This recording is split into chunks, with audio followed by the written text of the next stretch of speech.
Hello, everybody. Thank you guys for joining us for this month's HMIS monthly call. So this month we've got some exciting things going on that we want to let you guys know about. So we're going to go ahead and jump right in. So for starters, we want to introduce you guys to our brand new HMIS team member. This is Garrett Cox. He is our new business systems analyst. So I'm going to go ahead and let Garrett take over and introduce himself and give you guys a little bit of his background. Hey, thanks, Nina.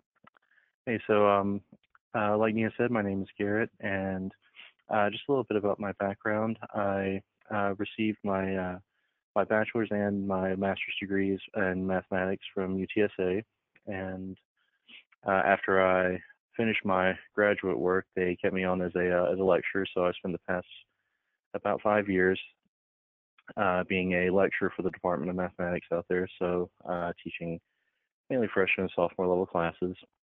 And during that time, I also did some work with a business intelligence firm. They wanted my help writing a book over SQL programming language for their use for their own platform they created. So I, in that process, got some experience with SQL and with some data analysis and things like that. And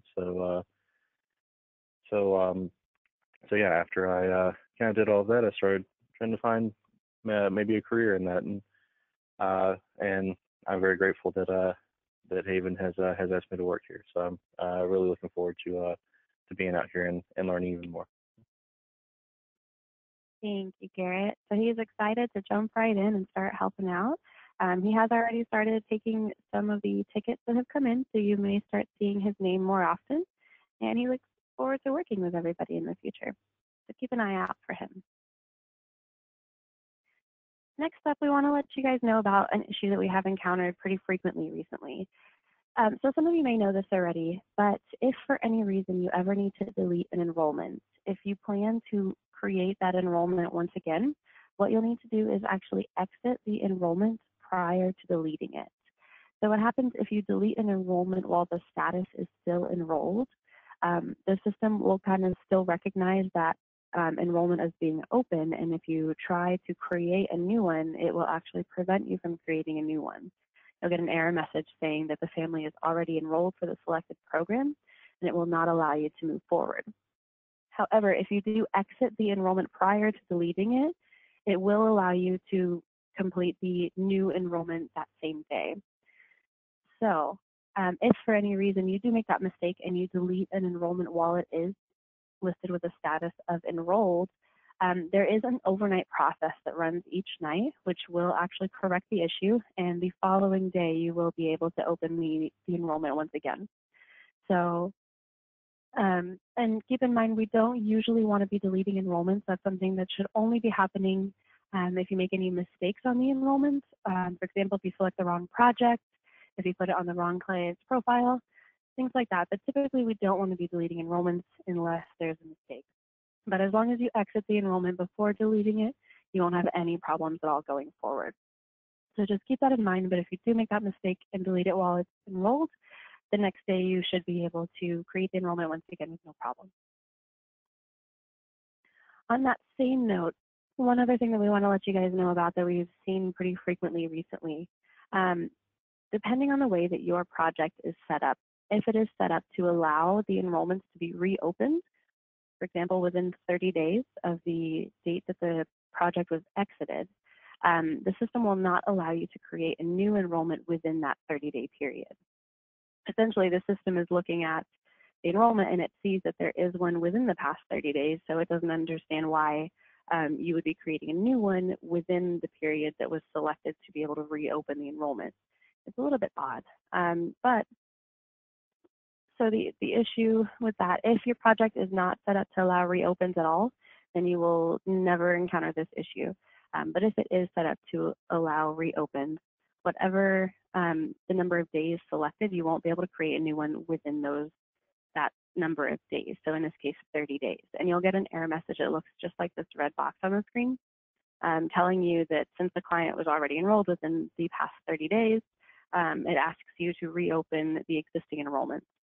You do not have to reopen the enrollment if you feel that that is not the best option, if you feel that creating a new enrollment would be the best option, what you can do is submit a ticket to the HMIS team, and we can assist you with creating a new one. Or if you do choose to reopen that enrollment, that is an option for you as well. But depending on what the best scenario would be, you can either reopen it or reach out to the HMIS team so we can help you with creating the new one. One thing that we want to let you guys know about is we have been working on a project of identifying all of the enrollments that are listed as assessments pending. If you're not familiar with what that means, that tells us that the enrollment was created, but the assessments were not fully completed. So that tells us that the client is not fully enrolled in the program and there are missing assessments, which results in poor data quality in the long run. So one thing that we are going to be doing going forward is we're actually going to be sending an email to everyone who was a part of the enrollment process for an enrollment that is listed as assessments pending. So it's going to be one of 3 different people. So if there is an assigned case manager on the enrollments, they will be the ones who receive the email, so that because they are the ones currently working with the client, so they will likely be the ones who would be able to answer those assessments. If there is no case manager assigned, or the case manager's HMIS account is no longer active, then the next person who would get the email would be the person who actually created the enrollment for the client. There's a chance that they may have the information to complete that enrollment, so they would be the next one to get the email. If the person who created the enrollment is no longer active, then the next person who would get the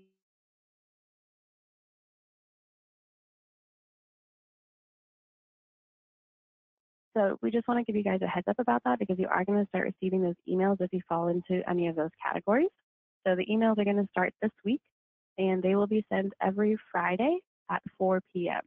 So we want to use this to kind of let you guys know about the clients who are listed as assessments pending, so that you guys can go in and complete those assessments so that we don't have missing data in HMIS. So one of the things that will help with is big reports that we submit to HUD, such as the system performance measures. So if you are not familiar with system performance measures, it's a HUD mandated report, and it is something that the HMIS team and the SARA team kind of collaborate on to submit to HUD.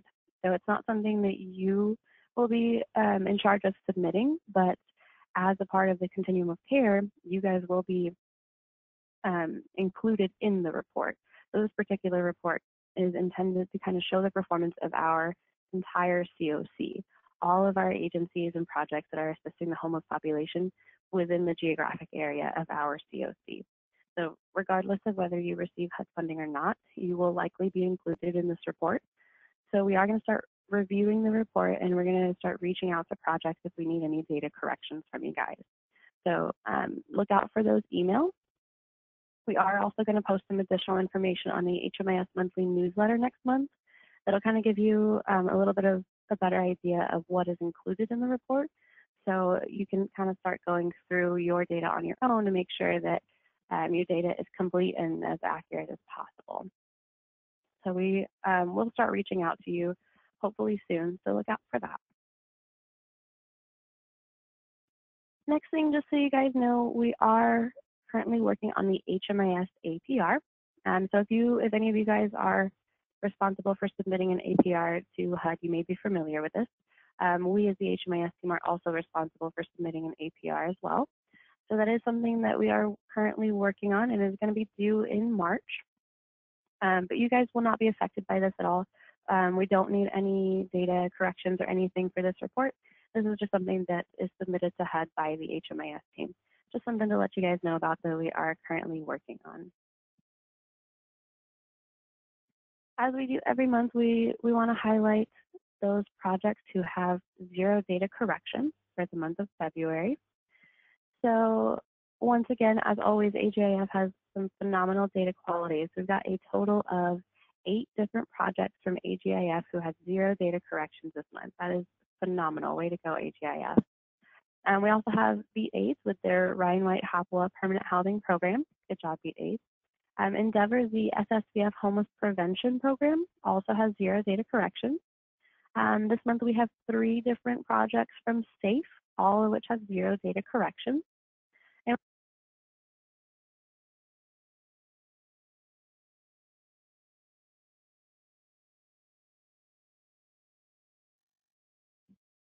okay, sorry about that, guys. We had some technical difficulties on our end.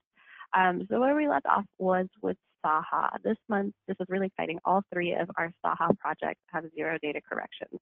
So SAHA, we want to give you a special shout out this month because we know how hard you have worked on your data quality, and it is definitely showing. So thank you guys for taking the time to work on that data quality. It's definitely paying off. We also have STAM Ministries with 2 different projects coming in with 0 data corrections this month. And Thrive, we also have 2 Thrive projects coming in with 0 data corrections. So way to go, guys. We do appreciate you monitoring data quality throughout the year. This is going to make it a whole lot easier for you as we get ready to submit the system performance measures. Because the more work you do throughout the year to make sure you have 0 data corrections, the less work you'll have to do when it's time to when it's time to submit these big reports. So good job, guys. And as always, if you do have any questions or concerns, any issues that you run into, please feel free to submit a ticket. If you don't already have that email handy, it's going to be hmis.support@havenforhope.org. And as you know, someone from the HMIS team will respond to you as quickly as possible, and we will work to resolve your issue or answer your questions as soon as we can. And that is all we have for you for today. Again, thank you guys for taking the time out of your day to join us.